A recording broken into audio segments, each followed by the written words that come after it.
Yo fam, it's that time again. Finals. Oh yeah. Go TV. Let's go. Final.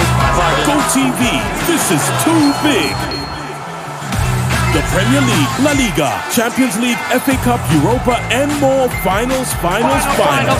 Stay connected to catch all the biggest football finals with your best football friend. Go TV. Love it. Wangula school fees wa mwaka mulamba. Chori nokula sasura fees zo mwana wangu kozesa mumu. Nyiga akamunyenye emu mkaga tano kamunyenye munana noti akadala. Londa ko namba 2 school pay. Londa ko namba emu okusasura fees. Teka mwe namba yo mwana wo okusasurira fees n'omuwendo gwa sente zoyagala okusasura bwomaliriza teka mu pin code yo. Aha, auja kuba oyingidde butereevu mu kalulu k'okuwangula fiizi za mwaka mulamba.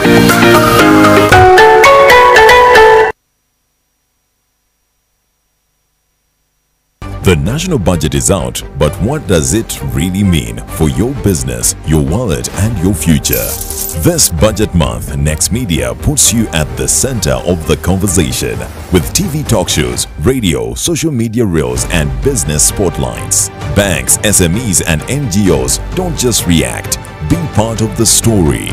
Book your space today. Partner with Next Media and reach millions.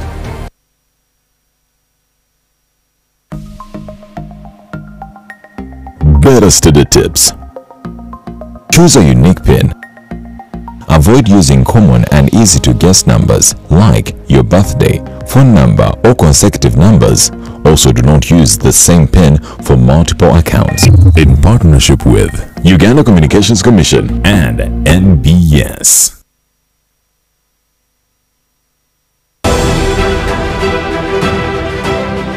I'm one of the scientists now doing research on plastic technology recycling, where we can be able to produce other products from plastic waste. For example, we are trying to develop a plastic tile with sand plastic tile, that it is unbreakable, it can be shifted from one roof to another. So this is a project we are working on. It's our initiative as Kazire Group of trying to reduce waste from the environment. Brothers and sisters, Taso Butonde for a better Uganda. This message is brought to you by National Environment Management Authority, Kampala Capital City Authority, Vivo Energy, Airco, Pepsi, Stanbic Bank, and NBS TV. Waani Travel is the leading Hajj and Umrah travel agency in Uganda, offering you Hajj and monthly Umrah packages, visa processing, international ticketing, and hotel booking services that suit you best. For more information, call us at 0705 555557 or visit our website at www.waanitravel.com or our social media platforms at Waani Travel on Twitter, Facebook, and Instagram. Find us at Laudel Towers, First Floor, Laudel Road, Nakasero, Kampala. Waani Travel, your life-changing journey. Hangura school fees y'umwaka gona. Icyo nokora shashora school fees urukozesa momo. Yimata akanyonyozi emwe mukaga 5 akanyonyozi munana noti akadara. Ronda hona mbibiri school pay. Aho kurataho ronda hona ndemwe okushashora school fees. Teka mwe namba y'umwana wawe aho kushashora school fees na no muhendo gwa sente zo kwenda kushashora. Rero wamara teka mpini yawe. Aho noja kwa wata aho mukazano kweko hangura school fees zo mwaka gona.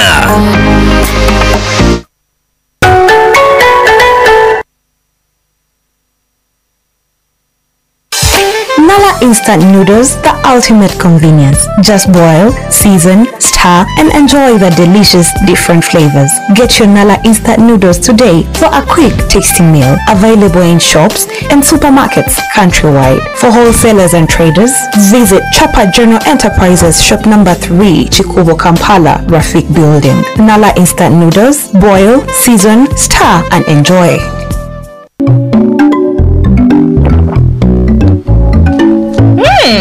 Nice place. Thank you.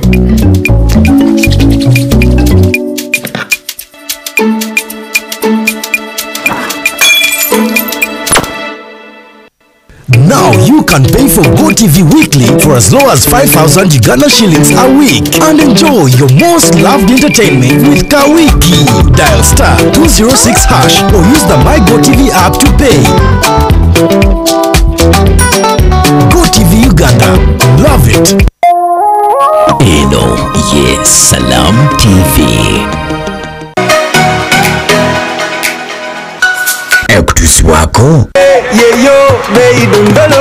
You can now get all the Chibuzi out with MTN voice bundles. Call all networks. Could be Dondolo. Buy a 25-minute voice bundle for only 1,000 or buy any daily voice bundle of your choice. Dial star 100 star 21 hash and select daily or use the My MTN app. When we talk together, we are unstoppable.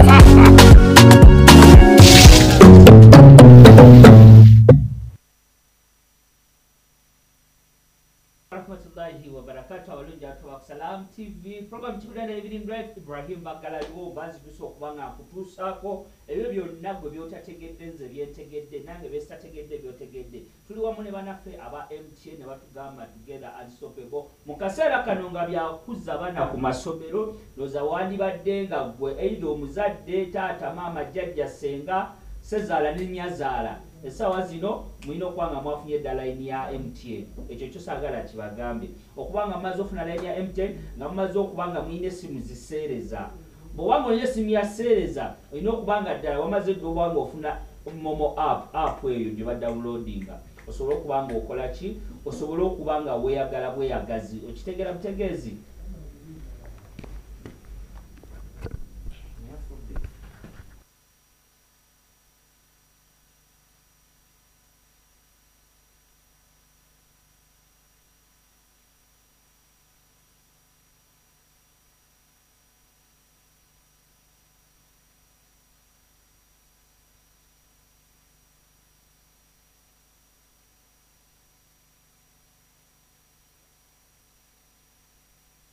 tegezi so beera awo ng'okimanyi bulungi nti olina okubanga line eyo ogiyina osobola okwewangula school fees mwaka mulamba omanyi kyekitegeeza kati amasomero bw'oba ogenda okubanga osasula school fees essomero bw'oba otutteyo omwana fuba okulaba nga essomero liyina school pen number enamba kw'ogenda osasulira nti obagambe nti nze bannaye sigenda asobola leeta sente enkalu ate simanya nkwate sente ninnya boda banazikubbako ne mu kkubo obabuuzabuuza mwine enamba ya school pay bwanga bagiina manyira essomero ettuufu lyolina okuba ng'otwala omwana wo kati mu kubeera awo ng'okola transaction ezo ng'okola buli kimu osobola okuba nga bakugamba nti munnange ofuuse namukisa okubeera nti ogenda kuba wewangulira school fees omwaka mulamba kiba kitegeeza eno term ne third term oba okikubye so nenjagala obabuuzaako musiibye mutya era muli mutya eyo kansubye muli bulungi kansubye bitambula bulungi twagala okusasirako abantu abafunye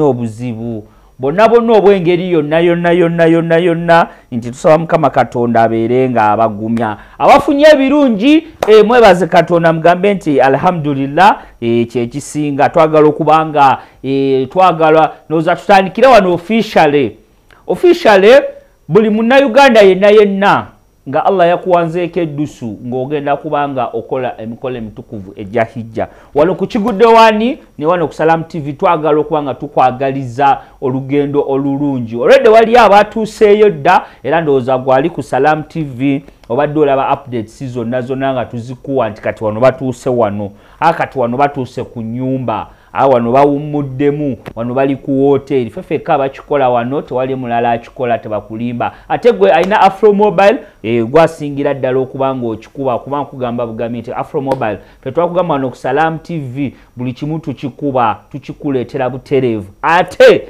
nina kenjagala obagamba naye ngenda kabagamba maaso awo katoke twagaliza abantu abo olugendo olulungi olugendo olutukuvu Mukama Katonda abeere nga abakwatizaako naffe batusomere edduwa naffe batuyite mutandika okubanga tuvudde ku boma sheikh nga tuli bahajjati okitegeera so abanaffe abasinga ndowooza olunaku lw'enkya we nnajjira wano nja kuba mbategeezezza nti basimbudde dda ne twagala obbagaliza olugendo olulungi ate tubaline ennaku z'omwezi okutandika 11 nooza abasinga we basu 11 11 oba 15 osooka owulira ettaali we livuga ettaali ligenda sindogoma okuva Entebbe ku kisaawe paka mu Uganda yonna era nooza twagala nooza tugenda kuwandika ekiwandiko ng'obudde bukyali tukiwandiikira ab'ebyokwerinda nti we munaatandika olaba ennaku z'omwezi 11 oba 15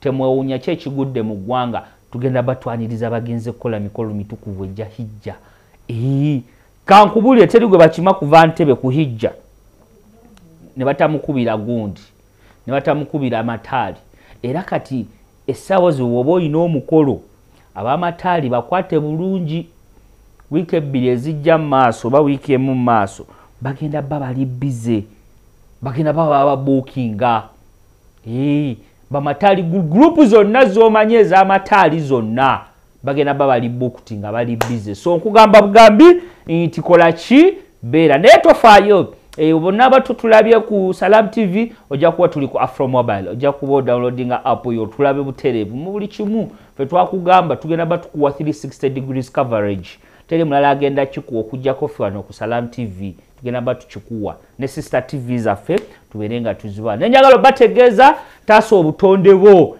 bannayo akasana nno akasana akazzemu okubanga katutwala speed 24/7 so kati abatalina bisiikirize nga mwatema emiti yessaawa mukabe ku maziga tubagamba mukuma obutonde bw'ensi owali ekisenyi lwaki mu kisenyi muteekamu ettaka mu mwagala okuzimba entobazi zonna ne muzimalawo emyala gyonna ne mugikuba eri lwaki mba mukola ekintu ekyo kati nno nenjagala okutegeeza gwe munnange ali eyo ng'oli muntu wa digito ng'oli muntu wa byampuliziganya weewala okuba nti owuliriza amawulire ag'obulimba fake news fonte tuyise dismiss fake news eyo hashtag namba hashtag dismiss fake news okubanga amawulire ag'obulimba mangi nnyo manyifu kati gitugatambuliramu olunaku luca ku makya omwana n'agenda n'ateekawo ekigambo nti bwe kiti ffenna ne tugamba kirabika bituufu naye kati nga si bituufu nawe n'oyagala ogende ogoberere nawe ogatteko olipire so nga byonna biba tebiba si bituufu so mu ngeri eyo yonna tuba tukutegeeza butegeeza weewala amawulire ag'obulimba eggulire lyoteekakasa tosooka girifayinga sooka owolye weebuuze sooka wekkaanye sooka obuulirize mu nsonda ezeesigika bwe bakugamba nti bifu kalaasi bwe bagamba nti bituufu alhamdulillah ng'ogenda mu maaso olunaku lwakuna ennaku z'omwezi 28 omwezi gwakutaano omwezi ogwokutaano inshallah tugenda tugusenvula mpola twagutandika wano ng'ogusaaga tewali budde bw'oba olina ekyokukola kikole kati kuba obudde tewali obudde budduka tugenda banga tuli awo 2025 twali twakamuyingira wano 2025 nga tulowooza ki 2025 atuuse wakati okitegeera omwezi ogw'omukaaga gukubye koodi ffenna tukimanyi omwezi ogw'omukaaga nagwo gulina sipiidi kwe guddukira okitegeera ate olunaku olwaleero lwe tutandise ennaku 10 ze tusiiba nga tweterekera olunaku lwa arafa okitegeera tuzitandise lwaleero Allahu akbar omungu azitutuusizaamu kati gomanyi kyekitegeeza nga bagenda ffenna tetumanyi twonoona mulimu aboonoona nga bagenderedde n'aboonoona nga tebagenderedde naye gwe teberezaamu nga bagenda kusonyiwa ebibi byokoze omwaka guno gwonna gwe byomanyi ne byotamanyi n'ogujja babikusonyiwa obeere mupya obeere kipya ng'oli awo olinga omanyi kyekitegeeza kati ennaku 10 abalina bannaayi tuzisiiba abasobola tuzisiiba abalina mukaseera omusajja atugamba oba olina essimu seereza olina okuba ng'osala ekisolo nendabira ddala nga abalina seereza bulijjo tugamba abantu baffe mugula amasimu mukole ki tugamba kale kati nno nenjagala okutegeeza nti ng'omulabi wa Salam TV kano njagala nkakuwe njagala nkagambe omulabi wa Salam TV gather buli mulabi wa Salam TV atulabira ku platforms zonna atulabira ku Afro Mobile bobo baddo ina woyita ng'oyina atunda TV nga taliko Salam TV soko yimirire soko yimirire mu dakika nga 5 yimirire bali bana bakanika TV abatunda TV abaterotekako TV nawali musajja wangao ku wano wansi wano nga tonatuka ku Majestic Plaza awo musajja wange Yusufu ayina TV ziri ennene kati alinako gyateekako Salam TV kuva ku macha yosevaako yateekako Salam TV awo TV nene bweti kati njagala bategeeza buli bino ebintu twabitandika ne mugamba ne mwewuunya fene tubagamba we are above the ordinary we are ever challenged but never equaled okitegeera twaleeta omumanyi wa Salam ne tumubaleetera we ne tumubakuba tubakuba edition esooka eyokubiri eyokusatu eyokuna kati twagala bategeeza bassebo ne banyabu abatwaba ku Salam TV mumpulire bulungi abatwaba ku Salam TV kino nkyogeredde wano nno nyinza okwate munnakiwulira walala mugenda soka kukiwulira ku nze ate nze bwe mbagamba bwe mbaleetera ebintu mbakakasa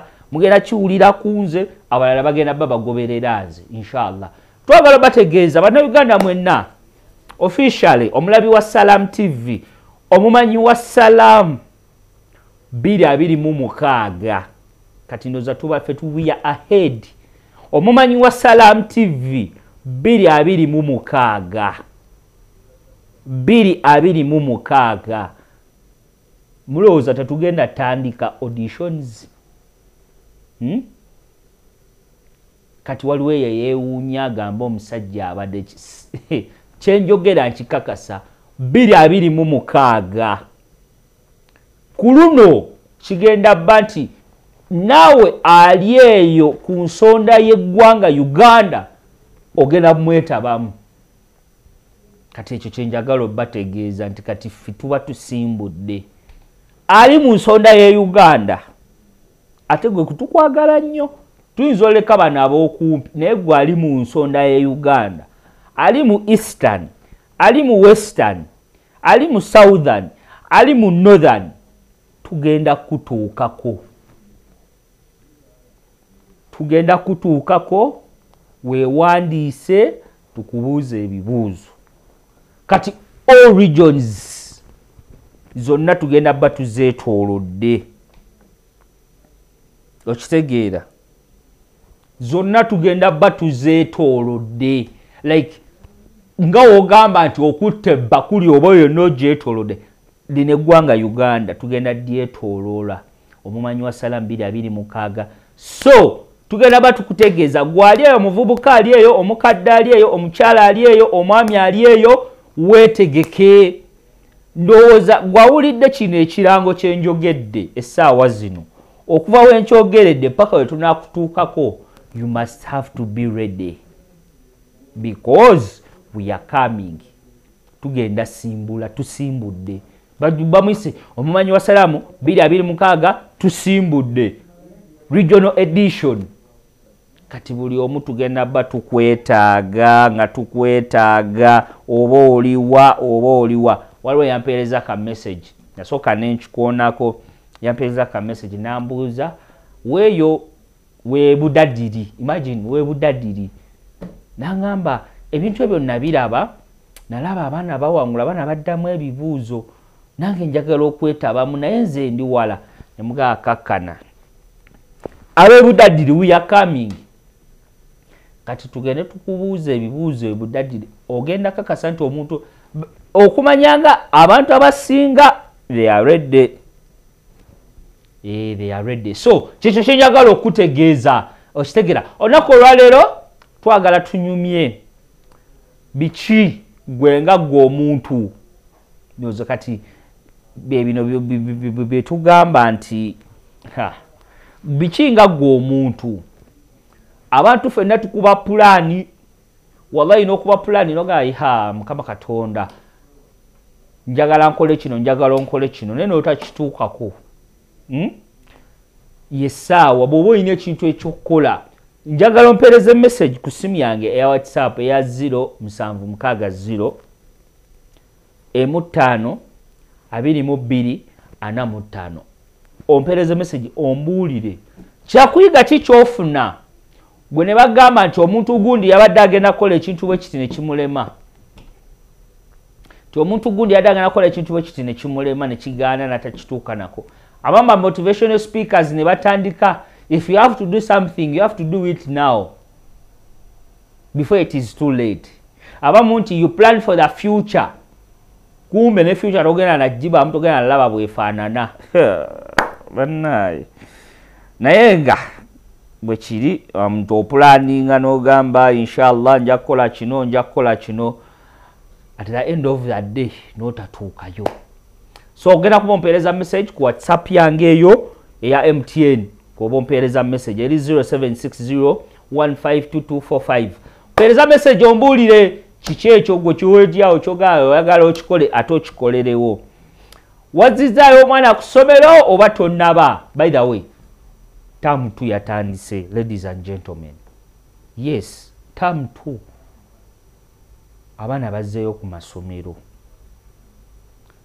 abaana bazzeeyo ku masomero a special thanks goes to all the parents abazzizaayo abaana ku masomero buli muzadde wallahi nga gwe wazzizaayo omwana ku ssomero ku lunaku olusooka ndowooza ku lunaku lw'emidaali naye balina okuteekako bade lisiti y'abagenda okuwa emidaali njirina lisiti njirina nasooka nenjogera ku batunda emmere ku makubo okwo nga tunnyuka kati abalala be twagala okuteeka ku lisiti eyo be bazzizaayo abaana ku masomero the first day bw'oba ng'olieyo ng'olaba Salamu TV ku Kigudde Waani nga gwe mu biseera bye wasomera toddangayo okukola ku ssomero in fact biri bibiri nga toddangayo ko mu second week eva obeera mu first week webaze Katonda oba nga gwe oddayo to the first day they open naawe webaze Katonda nti taamu eggulawo ennaku z'omwezi eno yaggulawo 25 lwa Sunday aba boarding then abadde 26 kati obanga omuzadde yakuzaayo gwa boarding yakuzaayo 25 gwe owadde n'akuzaayo nga 26 omuzadde oyo mwebaze ye jamu gwe mulaba byebisale because kati ebisale by'entambula birinnye fenna tukimanyi nti abaana baba badda ku masomero ebisale birinnya era naawe ali eyo in fact muddamu era ompeereza message ku simu yange eno bakabo nja kuba mbuyisaawo ombuulire eyo transport yalinnye oba tannalinnya kuba abaana baddayo ku masomero transport aba alina okulinnya babadde bakutwalira 3,000 kati wannya bongeddemu 1,000 bw'obanga obadde mu Kampala wano within bw'obanga obadde mu bitundu ebiri emabbali g'ekibuga Kampala era nabo balina engeri gye bakikozeemu wali 8 ku 9 kati mutwalo mulamba gugwa wali omutwalo gw'ensimbi mulamba gugwa wali so byebyo pereza message ombuulire transport yalinnye teyalinnye gwali eyo kikyolowooza meya akutambulidde atya tumi personal meya alhamdulillah oba mbifunye oba sibifunye bemanga nkyali ku Salamu TV nga mukyandaba nga nange mbalaba mbawulize ebisigadde kalaasi bisigadde kalaasi ate kati obeera wano n'otandika ate sima byangedde bubi ng'oli wano era basooka bakutuula ne baga ono yeetaaga mutwalawa mu ddwaliro kale in fact n'ekyo kijja bba kyanca ekyo kijja bba kyanca kubanga abasajja bakaaye naye nga mpeereza message ombuulire omwezi ogwokutaano gukugendedde gutya, ofunyeemu kasente oba tofunyeemu. Balandiroodi nabo batandise zino ennaku balandiroodi, zino ennaku ziba za balandiroodi. Era kati okubeera omukisa mu ggwanga muno beera nga oyina landiroodi gw'obanja. Omanyi babanja ne gwe beera nga oyina landiroodi gw'obanja, naye kyemmanyi ababanja balandiroodi be bagwa mu kategole eno wammanga. Bano bapulamba, bantereza mazzi, bamasannyalaze, bazimbi baddaabiriza, pozzi n'ababaguza ebikozesebwa. Kategole y'abantu bana. Sisuubirayo wakatale nti oba obanja landiroodi, ekyo sikisuubira.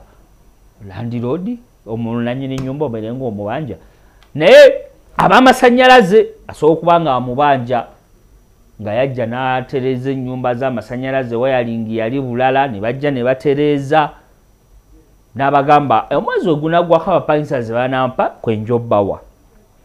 Asobola okuba nga amazzi gabadde tegalimu mu nnyumba ze, n'agamba ennyumba bebadde ya mitwalo 2 kanteekemu amazzi gabeeremu mbavuge paka ku 35. N'abajja ku 2 paka ku 3. Ne baba aba akubye karenja ako kaba kawanvu. Bwatyo waba akikola. Ne bano badde bazimba bansiiga langi, n'agamba langi ku nnyumba zino zirabise bubi, n'agenda n'addaabiriza n'asiigasiiga n'addaabiriza. So that mujja akayumba ka Muzeeyi Tamale wali kalungi, obuyumba Muzeeyi Tamale wali bulungi, nti tibwammeka nti gendawo Muzeeyi Tamale mumusangawo, n'agamba nolaba kumba nakugamba 3 buli mwezi ojja kumpa emyezi 4 ku 5 tutambule. Kati nabo balina we balinze, waliwo we balinze, ne inshallah balandiroodi tugenda basootinga. Ekyo temubaako nakweraliikirira kwonna. We are going to sort you out. We are going to sort you out. Tebikyali bya ki oba ki, tugenda basootinga out. Ekyo kyomukitegeere. Nze nkiikiridde abapangisa bonna mu ggwanga lino, nze pulezidenti waabwe. Balandiroodi mwenna gye muli tugenda basootinga, temufaayo, temutya. Tugenda basootinga mu nsootinga ekyasinze okuba ennungi, etalabwangako wantu wonna, etakola ki wonna, so that you guys be happy. Wanammwe tukimanyi babatwala, muyinza okuba ennyumba ze mwawaayo, mugamba njagala kino okutereeza n'okuzimba septic tank akola biki, siina kasente, n'ogenda n'oteekayo, okitegeera. So mu ngeri eyo yonna kale tugendagenda mukuumulako bwe tukomawo ogenda kubompeza ku message mbuulire nabikigwe byosuubira ekutusibwako yeyo beidondolo. You can now get all the Chibuzi out with MTN voice bundles. Call all networks Kigudde Dondolo. Buy a 25-minute voice bundle for only 1,000 or buy any daily voice bundle of your choice. Dial *100 *21# and select daily or use the My MTN app. When we talk together, we are unstoppable.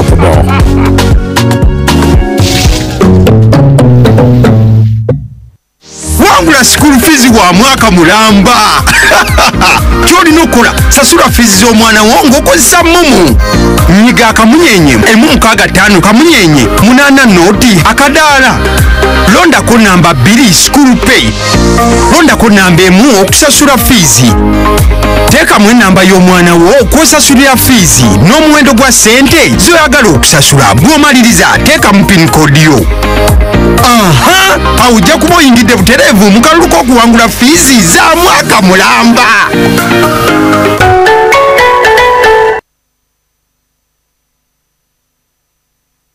The national budget is out, but what does it really mean for your business, your wallet, and your future? This budget month, Next Media puts you at the center of the conversation with TV talk shows, radio, social media reels, and business spotlights. Banks, SMEs, and NGOs don't just react. Be part of the story. Book your space today. Partner with Next Media and reach millions.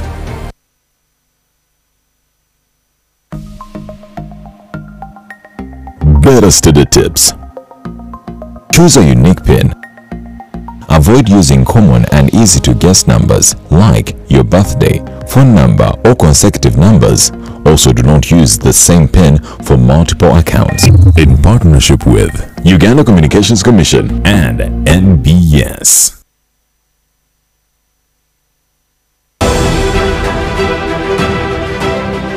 I'm one of the scientists now doing research on plastic technology recycling, where we can be able to produce other products from plastic waste.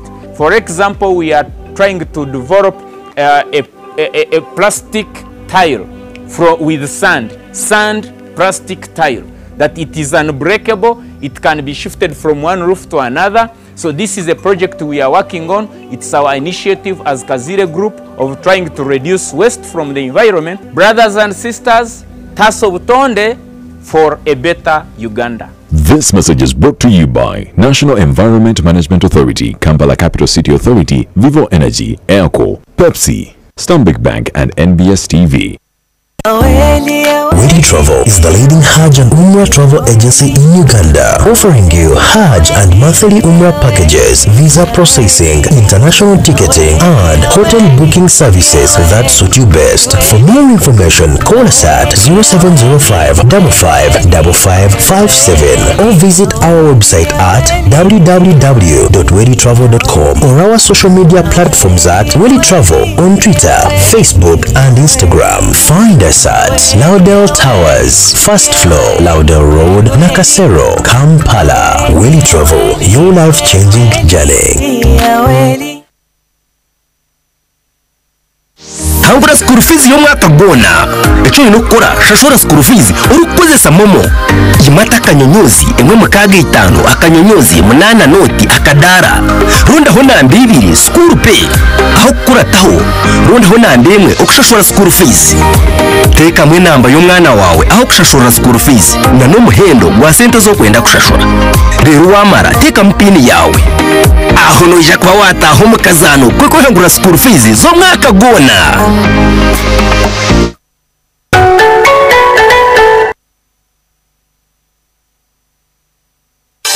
Nala instant noodles, the ultimate convenience. Just boil, season, stir, and enjoy the delicious different flavors. Get your Nala instant noodles today for a quick, tasty meal. Available in shops and supermarkets countrywide. For wholesalers and traders, visit Chopper General Enterprises Shop number 3, Chikubo, Kampala, Rafik Building. Nala instant noodles, boil, season, stir, and enjoy.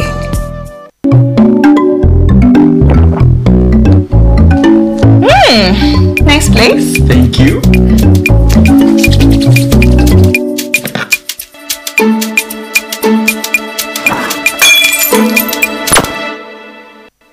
Now you can pay for GoTV weekly for as low as 5,000 Uganda shillings a week and enjoy your most loved entertainment with Kawiki. Dial star 206 hash or use the My GoTV app to pay. GoTV Uganda. Love it. Waani Travel is the leading Hajj and Umrah travel agency in Uganda, offering you Hajj and monthly Umrah packages, visa processing, international ticketing, and hotel booking services that suit you best. For more information, call us at 0705 555557 or visit our website at www.waanitravel.com or our social media platforms at Waani Travel on Twitter, Facebook, and Instagram. Find us at Laudel Towers, First Floor, Laudel Road, Nakasero, Kampala. Waani Travel, your life-changing journey. Introducing the next evolution of streaming in Africa, re-engineered from the ground up. A new look, a smarter, faster interface, seamless, powerful. AfroMobile is now easily available across all your smart devices, smart TVs, smartphones, tablets, and more. From live TV and events to your favorite on-demand shows, AfroMobile delivers an ultra-smooth, uninterrupted streaming experience anytime, anywhere. Download and update your Afro Mobile today. Afro Mobile, authentic African stories.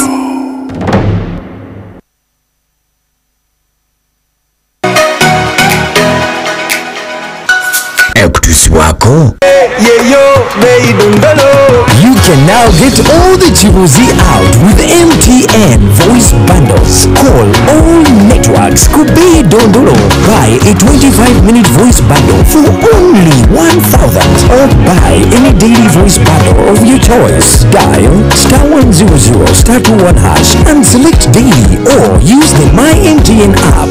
When we talk together, we are unstoppable.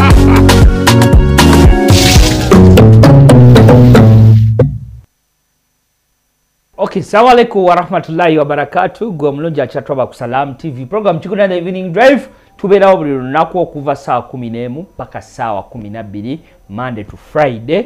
Ne tubeera nga kale tuli nammwe ate tetubeera nammwe mwekka, tuli ne banafu aba MTN abakugamba together we are unstoppable, abakugamba bagenda kuwa school fees za mwaka mulamba gwatulaba, ate bakugamba kuba masimu ku bbeeyi rahisi, kozesa data ku bbeeyi rahisi, obeere nga weeyagala weeyagazi, obeere kirimaanyi, obeere nga gwabasinga nga buli kimu kibakuba bubakubi okitegeera. Ate ne tukutegeeza nti tuli ku Afro Mobile, download and update, osobola okuba nga ogoberera buli kimu ekigenda mu maaso, osobola okuba nga weeyagala nga w'obitegeera mulemegwa.com kuba kweyagala bweyagazi mu mbeera yonna kibeera kitya. Kale nenjagala bategeeza nti weetuli nnyo weetuli waliwo landiroodi ampeereza ka message yali landiroodi wange eddeeyo angambye ssebo kyoki kyotegeeza nti batubanja ffe tebatubanja ffe ababa banja. Ngamba kale alhamdulillah muna ate ffe tunayogera kikale nenjagala okutegeeza bannayuganda mwenna abali eyo bannaye tugende tuzze bujja endagamuntu zaffe. Saagala mwekwase mbwate yange yaggwako mbwate babeera wala nedda manyi mwe byammwe bya last moment. Bagenda bagamba wano tuwasigadde mutandika obbukuta, mutandika okupakuka muddeno kikole kati genda ku kitongole kyebya national id ekyanira osobole okuba nga obakolako abantu mugende mufune endagamuntu zammwe. Kati nze nategedde ngina ekintu kyenja okukola, nja kukolayo omukolo ngamba atalina ndagamuntu toyingira mukolo gwange. Mwagala nnyo emikolo gy'abantu magayo bwe tolina national id tolya mukolo gwange. Kale mugende mubeere nga muzza bujja endagamuntu zammwe eziweddeko. Tubagamba ojja kuddaawo negombe biki nga nze nina ndagamuntu tolina ndagamuntu. Kale nenjagala okutegeeza nti mu kaseera kano ak'okuzza abaana ku masomero bakyala kimpadde babeera bangi, so beera steady be better. Bakyala kimpadde bulumu amaaso agaba gatunudde bwati. Siku bw'oba olina omwana tomuwa ssente nkalu.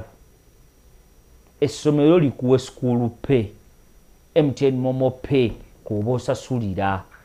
Ojja sindikira omwana school fees owoze musimanya ziteeke mu kikondoolo mu sokisi, oli amutunuulire butunuulizi amanye bayina eggwisa abo abantu. Amujekejeke amuzzeewa okakana akasente akamugjeeko. Ate wakamuggyako oba onaakola ki? Olina kyosobola okukolawo nga akasente akamugjeeko, tolina kyosobola kukolawo jamaani. Era guma omulango ojja gukuba osiita ebigere, baba mwana embooko zikuyiteko naye nga lwaki. So niwe okuba genda mu banka omuyiya omwana ali eyo tebakulimbalimba ogenze bankinga ssente ne bakulimbalimba nti nedda katukuyambeko. Ebyo byonna okubyewala. So mu kaseera kano kaseera kaba kakazigizigi, kaseera kaba kakwebuulirira, kaseera kaba kakwebeereramu.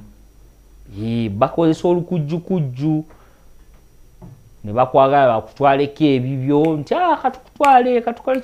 So you have to be careful. Naddala mmwe abaana abezzaayo ku masomero ng'omuzadde otasobola kuzzaayo nga gweyezzaayo, just be careful. Totambula na ssente nkalu kosa MTN Momo Pay oba mobile money ku MTN oweereze ku ssomero. Ogendemu ne waba pocket money. Kale pocket money naligambye omuteeke ku ssimu naye masomero tebakkiriza masimu. Sigaza pocket money ate omutono kuba tatwala okaabe. Kale nenjagala obabuuza waliwo yampeereza ka message kankasome. Waliwo agambye nti Meyi ye abadde wa bwavu oba neeyo kiri kitya. Naye tewali kyakkola. Ye Meyi tewali kyakkola. Meyi bwetyo bweri. Alhamdulillah twebaza Mukama Katonda nti Meyi amukoze eki amumazi amutumazizzaako. Annaye waliwo apeereza aŋŋambye nti Ibra salamu alaikum wa rahmatullahi wa barakatuh balandiroodi kituufu batulindemukko. Iza balandiroodi sibayinaako buzibu. I don't have any problem with them. Sibayinaako buzibu. Ale kati tukole kyo. Musajja yezimbire ennyumba ye otandika omuweera kama waliyo. Waliwo abantu amunagamba netandikirawo bizinesi yange. Ate bizinesi yenyini eyagala okunettira tekijja soboka. Netandikirawo bizinesi kusanyuka ate gwe oyagala kunkabya maziga. Olinaawo kati waliwo abakuddaala nti nze sente nkole sente ate sente embonyeebonye nze agyekolera. N'omugamba taata okufa oli kuyita okwebaka. Okufa oli kuyita okwebaka kuddaala. Gwe waliwo abantu abakuddaala ku nsi kuno. Abantu abakuddaalayo omuntu nga yakafuna omubeezi. N'omugamba nti omuwa magezi n'omunnyonnyola oti abatakuwulira. Omuntu ng'afunye ku ssente kati nga wanayo wayinza okubayo omulabi wa Salamu TV yandaba ssaawa zino. Nagaana kankwoceeyo n'akwokyayo. Allalalalalalala muyinza otandika okulaba no nga byenjogera temukyabitegeera. Nga mudu erinnya nzenna ne mugamba omusajja abadde ki. Omuntu ng'abadde talinaamu ku ssente n'afuna ku ssente. Ekyo kirala. That is another explanation for another day. Ayinza obbabuukira n'abakola ne mugaana ekiki. Kalato oli abadde ne ssente ne zimuggwako. Balina engeri gye bafuna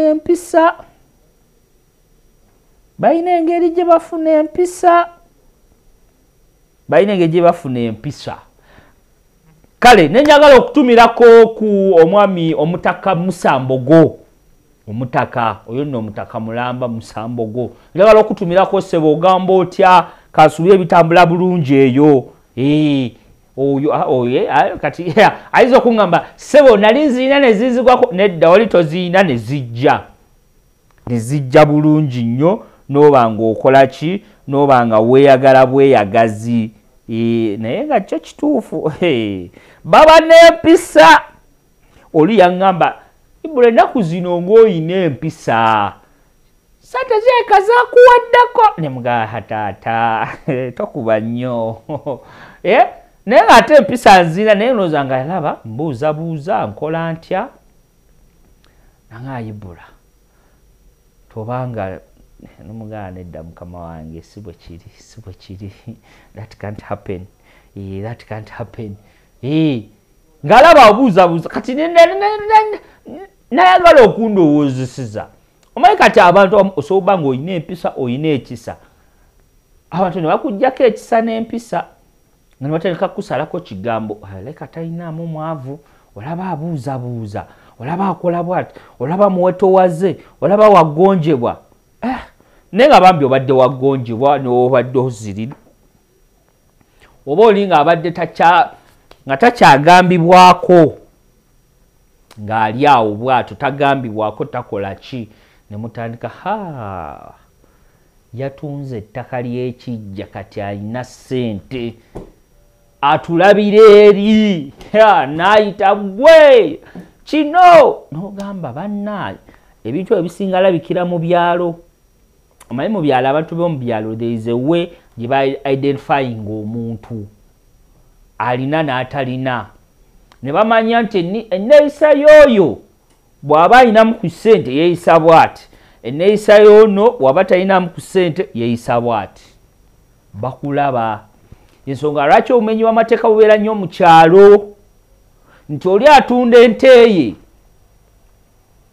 ne bamanya nti Tom yatunze ente alina ssente ekyo ne bawakana ne baga Tom tasobola kubeera bwati Tom yatunze ente yatunze emmwanyi alina ssente ensonga lwaki ogenda obbawulira babalumbaganya ekiro ne bababba kuba Tom olubo zikwata bwati ewakati bamulabako bamulaba nkeera mu sitenseni ng'ajja ttambula dde nadde nekkubo tamanyi oyo litambula aliva eno n'alidde eno n'aliva eno n'alidde eno nga bamanya Tom yatunze ente oba yatunze emmwanyi ne bamanya nti Ssemakula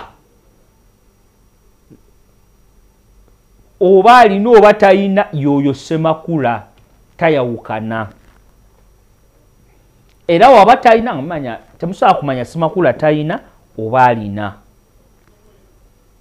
era ne mumanya nti Mugerwa abadde alina kati talina ali bwati they identify and they know they are people tebasobola babula era mukyalo bamanya yatunze emmwanyi kuba weebuuze bamanya batya nti ono yatunze emmwanyi alinamu akasente nti muzeeyi Roziyo wali ekyemmanga yatunze akateeke alinamu ssente bamanya batya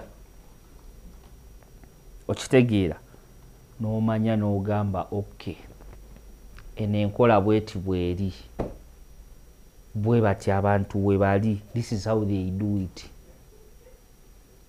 okitegeera ne bakitegeera ne bakimanya nenjagala okutumirako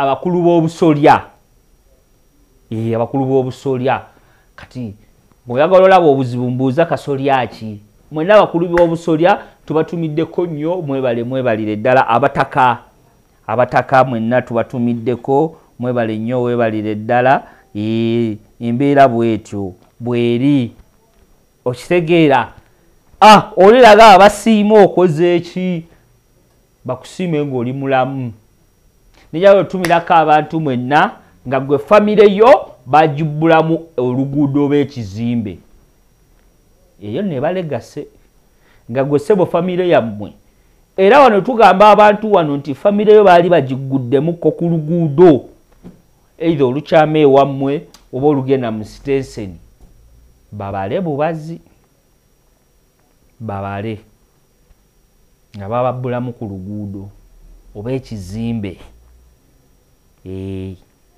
ekizimbe maife twabeeranga ku ssomero eyo nga ssebo bw'okola n'ofuna buna ku kizimbe ky'essomero kwennyini kwe babbulayo erinnya lyo bwe badde omu nti Ibura dormitory weba gundi nga bafunako block kati awo ng'ondabira okwagala okufuna obuna naye baaba twatuuka kuvaayo paka nakati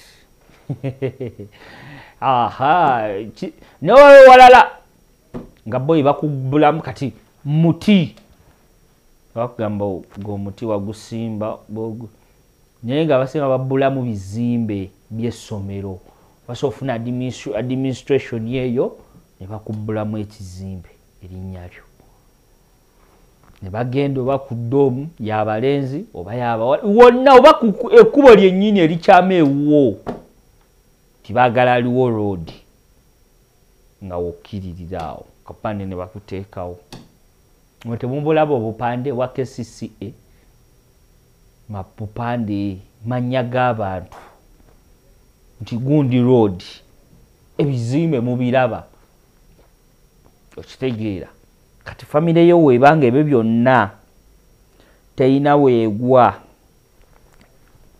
you need to work hard ne kiringa omanyi ebiseera ebisinga gwana ku Salam TV obeeraawo ba motivational speaker omuntu nagamba bwoba okyalina ekitanda nga kya box kola nnyo nogamba yi Mukama Katonda naye nga ate ekitanda kya box tekirina buzibu weebaka otulo ne tujja noweebaza Katonda alhamdulillah weebase kuba waliwo atakirina asula wansi bino ebitanda bya box birina ne drawer wansi ng'ogisika booti ebyo ebirina design ebyo ebyenkondo n'omugamba mukama wange ekyensulako kwa nsonga ekyenkondo nkiteekako neeti n'empona omusujja gw'ensiri ogutta abantu naye ng'olabira ddala omusajja akutte fuse n'akunyiga ati omuntu atukira okugamba bw'oba okyalina ekitanda ky'enkondo bassebo tubeere na bitanda ki mulimu abantu oliragamba bw'oba okyalina entebe nga zivaamu obutto n'ogamba Mukama Katonda leero luno omugamba gye nnina alhamdulillah Mungu gyampadde waliwo atagirina ng'alina mukeeka naye wakyali abantu abalina emikeeka nga gye batuuzaako abantu ku mulembe guno nga bw'ogenda mu ddiro ly'omuntu mukeeka gwe gukwaniriza bw'olina kugamba bw'oba okyalina waliwo yagamba bw'oba okyalina oluggi nga lwambaawo olina okukola ennyo nemmanya batulina naye nga tasinga balina ti olina kubanga na lwa munyolo naye oba okyalina olukola kokokokokoko nemmanya basajja bakuba naye bassebo ne banya abatwala ku Kigudde Waani Evening Drive temutukuba nnyo bw'oba okyambala empale eya turn-up nga yina akakindo kasala okubagulira kakona paka ku turn-up kwennyini olina okukola ennyo ebintu ebyo bannaye temubyeteekako mujja fa pressure za bwereere temubyessaako nnyo katata akasinga okunnuma ennyo bw'oba mba okyasobola okutuula ku booda n'omuntu lengala hawula wala quwwata ku booda n'omuntu nga mwina gye mugenda muyimiriza booda ne mugituulako aba babiri oba basatu ali no kimenya n'amateeka ekyo tekikkirizibwa ng'omanya nti embeera ekoze eki embeera kale ebadde bwetyo kale njagala okubagamba nti tutuuse ku nkomekerero y'entandikwa ya program Kigudde na Evening Drive amanya Ibrahim Bagalaliwo njagala balekera bannaffe ab'ekatakwi banaye tuzimbe katakwi bannaffe bajja ab'ekatakwi nabo babakwatemu inshallah kyonna ky'olina kiweeyo njagala okubanga nkwagaza kaseera kalungi assalamu alaikum warahmatullahi wabarakatuhu ebadde kutuusibwako yeyo beidondolo. You can now get all the Chibuzi out with MTN voice bundles. Call all networks Kubi Dondolo. Buy a 25-minute voice bundle for only 1,000 or buy any daily voice bundle of your choice. Dial *100 *21# and select daily or use the My MTN app. When we talk together, we are unstoppable.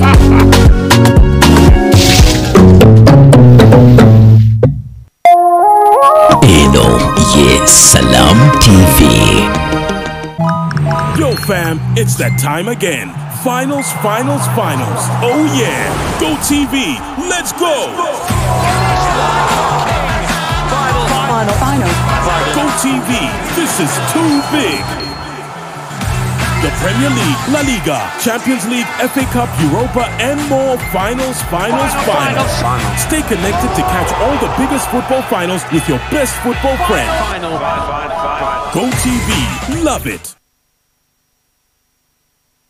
The national budget is out, but what does it really mean for your business, your wallet, and your future? This budget month, Next Media puts you at the center of the conversation with TV talk shows, radio, social media reels, and business spotlights. Banks, SMEs, and NGOs don't just react. Be part of the story. Book your space today. Partner with Next Media and reach millions.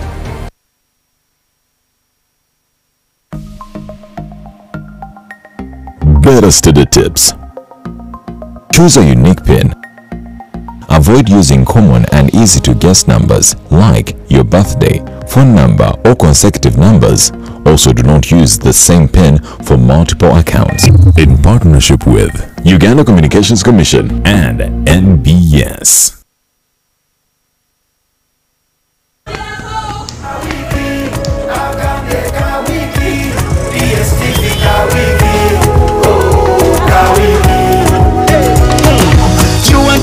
Your content, your kids are back from the holiday, but Embera is not so good. Just turning there. DSTV okwanjulira ka wiki akabuli omu kati osobola okusasula DSTV buli wiki n'onyumirwa show zo ezisinga okukyamula okumala ennaku 7 ku nnusu 15 zokka. Mwattu obinyumirwa wonna weeyagalidde. DSTV ensibuko y'ebisanyusa. DSTV Uganda erungamizibwa ekitongole ki Uganda Communications Commission. Here's your chance to win school fees for your child for a whole year. Just pay school fees using Momo. Today we are at Lukman Primary School that's located in Kauku, Bwerenga, right by the lakeside. We have a happy customer who paid for her daughter's school fees. Nuru wano muwanguzi era agenda kusoma guno mwaka gwonna. MTN Momo esasudde yo akolegwa akusoma. Nga nsasula bitundu nendeeta nensasulako nasigala nga babanja natuka okuwumula nga tannamalayo era nkisa bibadde byangu naye mwebale nnyo mwebalira mpulira nga essanyu limpitidde naye mpulira ate kati nga kaba bukaabi mu mutima mwebale nnyo mwebalidda kulanga nze muwanguzi nakkonde North. Dial *165 *80 hash. Select option 2 for school pay. Select option 1 to pay school fees. Enter the student number and amount and approve the transaction. You will now enter the draw to win school fees for your child for a whole year.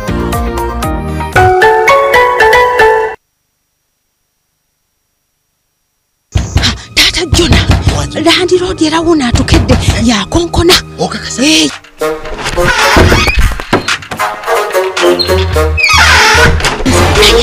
Tusawo kubeera mu dduka lwaki tetugenda mu Infotrust Property Consultancy ne tutandika mpola. Infotrust Property Consultants balina ettaka ku nguudo zonna n'ebibuga byonna era nga poloti zaabwe zitandikira ku miliyoni 3.5 ezitali za kyapa so nga ate ez'ekyapa zitandikira ku miliyoni 12 era nga bakkiriza n'enkola eya kibanja mpola. Infotrust basangibwa Ntinda Kwemesa Complex, Chiwatule Road, opposite Kampala Independent Hospital. Essimu 07 98 98 39 oba 0774 32 23 Infotrust for the humble beginners.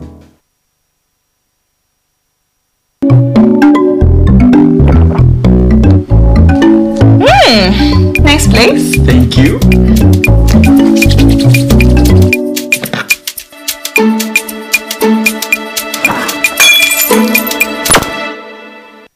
Now you can pay for GoTV weekly for as low as 5,000 Uganda shillings a week and enjoy your most loved entertainment with Kawiki. Dial *206 hash or use the My GoTV app to pay.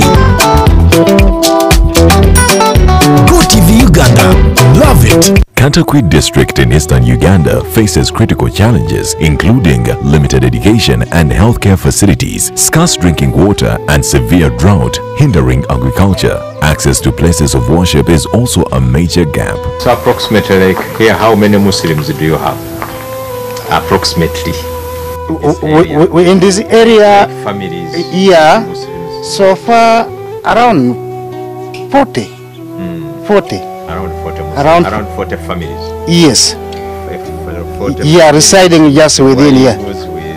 Yeah. We don't have any Muslim school. We don't have any health center. We don't have water. We have also tried to construct a pit latrine. Yeah, and funds we get just individually, we contribute. Every Friday we contribute 5,000, 10,000, 1,000, just like that. Tuli mu Katakwi district, ekyo kyekigambo buli Munnayuganda asobola okukyogera. Naye ekyalo kyennyini kye tulimu, eno ye town gye bayita Ocholimonyin, olulimi naluyize, lulimu olukalamojo olutonotono. Naye gwe guno omuzigiti oguli mu tawuni ennene. Eno yandibadde tawuni ey'okubiri eddirira Katakwi. Era tutambuddewo kilomita tewezeemu okuba tuyingira mu ka trading center kano, kwe kusangawo masjid eno ne agikulembera waali. Naye mu butuufu bw'ogenda okutunula embeera eno, si embeera yeetaaga kinene nnyo okukyusa embeera y'abantu bano bwe tunaba nga tukwatidde wamu. Twetaaga abantu bano tubeere nga tubateerawo masjid, tubateerewo toilet yaabwe, tubateerewo ne borehole. Abantu bano tujja kuba nga tubayambye kinene nnyo. Ttaka ddene lisobola okuwera acres nga 3 oba 4, ne bwe tubateerawo kiraasi 2 abaana basobola okutuula omwo ne basoma ku Quran. Abantu bano bali mu bwetaavu bw'otunuulira embeera gye bawangaalira mu tutambudde district yonna, naye mu butuufu ebikozesebwa tebalina. Ettaka bw'olitunuulira tebulina ky'osobola kulima ne kivaayo. Abantu bano tubeere nabo. Allah yensi gye yabateekamu, bwe bw'aba yakuteeka mu kifo ng'osobola okulima okola kino, bano tebasobola kulima. Vaayo tukwatire wamu tubeere n'abantu baffe, tusobola okutambuza ummati Muhammad sallallahu alayhi wa sallam. Salam Charity calls on everyone to support the Muslims of Katakwi and the entire community through education, health services, clean water and better opportunities. This is a mosque. They use this grass here, but after the termites disturbing and the animals, they resorted now going under the other mango tree. So it is that mango tree there which is now their mosque. And also another challenge also is water. This is one of the mosques which we have visited, and the believers come here to perform their prayer. I call upon everybody, let's give whatever we can afford to make sure that we put the house of Allah in order. I think we can afford. Your single coin, your $1, your 1 shilling, whatever you can afford, we can make a change to this place where the believers you see surrounding this place who are in need. We have traveled all over the district. We have not found any kitchen where there is a sign of something that they are cooking. The place is very dry, but for a start, if we can put the house of Allah such that people can be mobilized in such a places, we feel that things can change. This would be a place of development where they can start from. So we call upon all the believers, our brothers and sisters all over the world, to make sure that we join hands. This is something small if we come together. Together we can bring hope and lasting change. Join us in making a difference. Every contribution counts. For us here in Teso, we are there by name. Our children are there, but they don't have knowledge or Islamic knowledge. Unless the father or the parents have what? Some little knowledge, like now how to start a salah, that's prayer, ablution, and the rest. But otherwise, we are totally, the team leader, we are totally in need of your assistance.